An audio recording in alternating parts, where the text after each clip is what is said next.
42% of Americans are obese in 2023, and I'm afraid that statistic is about to rise significantly after the release of The Angel Next Door Spoils Me Rotten. In fact, this show is that sweet it could give this bastard a run for his money. But thankfully the show is a whole lot more cuter than this guy, and it will infiltrate your dreams rather than haunt your nightmares. But what makes this so sweet? Mahiru, Mahiru, Mahiru, Mahiru, and Mahiru. God, that starts to sound weird after a while, doesn't it? Or the Angel as she's referred to by her classmates. She's cute, she'll let you voluntarily rest your head in her lap, and she will cook for you every single goddamn day of the week. And do you know what the best thing about this whole arrangement is? She categorically says at the start that she's not interested in you in that way, so you don't have to make any commitment. The series begins with the chivalrous Amane offering an upset Mahiru his umbrella when he sees her crying alone in the park. Being exposed to the rain for the 10-minute walk home, he of course catches a cold. I think the Japanese clearly need to work on their diets and immune health because they seem to catch colds rather quickly in the anime world. Anyway, blah blah blah, shit happens, turns out they live next door to each other, right, and Mahiru offers to nurse him back to health in order to return the favour of letting her borrow his umbrella. She discovers he lives off takeaways and offers to cook for him on a daily basis, with the reasoning being that it's not because she likes him or anything, she just wants the satisfaction of showing off her cooking skills.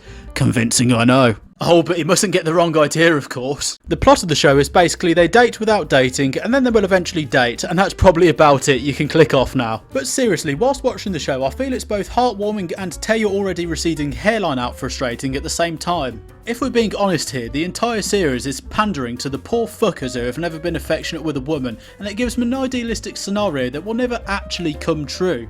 But I'm definitely not talking about myself, of course. Hello everybody, sorry to interject here, I'm trying to reach 1000 subscribers by November 2023, so if you've enjoyed this video so far, please consider subscribing, and thank you in advance. I mean, as far as waifu material goes, Mahiru was pretty up there. She cooks well and willingly, she's had a tough past but still thrives in school and with her hobbies, which makes her a pretty strong person, and she has a kind and gentle soul. Amane shares some things in common, like having a tough past, although I'd say tough is probably a bit of a stretch, and getting good grades, but the thing they sell him on the most is being that guy that looks miserable all the time, but once you see underneath his exterior, he's actually a nice guy. A bit cliche, I know. The thing is though, if you look miserable all the time in real life, nobody will actually approach you or want to be friends.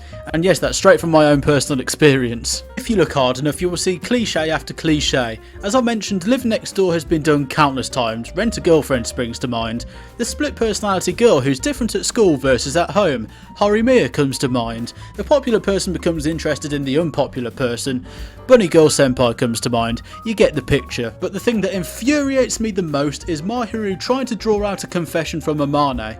She set the goddamn conditions from the start that their let's call it arrangement was purely platonic, and now we're nearing the end of the series, she's trying to draw out a confession from him by putting the moves on him. And Amane, the poor guy, knows he has feelings, and I mean how couldn't he, let's face it, but doesn't want to make a move because he remembers their deal from the start, in fear of being scolded and labelled a pervert. But going backwards a little, Amane's tragic backstory is, well, not the worst story in the world. I've heard that in the light novel it's made out to be worse, but I haven't read that so I can't really comment on it. But in the anime, his reason for moving schools and living on his own is truly pathetic. He had 3 friends who used him for money. That is it. If I moved every time I had a negative interaction with somebody, I'd become a gypsy. By the way, just to tangent a little, how do these parents in anime afford to rent their kids apartments of their own to live in? It's mental to consider the cost of rent, gas, electric, food, council tax, the list goes on, as well as running their own houses as well. Mad, but we're getting a little sidetracked here. Despite my criticisms of the show, there's a reason why it's been topping the charts of popularity this season. As mentioned before, this show panders to the lonely fuckers out there, and it does it pretty goddamn well. As long as you can stay relatively grounded in reality and know that this scenario will never ever happen to you. Ever. Which I know can be a little difficult for some anime fans, it can be a nice little bit of escapism that leaves you with a good feeling. Or a horrifically gaping hole in your heart, it can go either way really. And despite the lack of any real story or substance behind the series, it does the moments and the build-up of their relationship pretty well. The story is extremely simple, but the moments are memorable, like when Amane gives her the anything you want card, or when Mahiru falls asleep in his arms and he puts her to bed, or when he's in her room and we get that very quick glimpse of her having a picture of him by her bedside.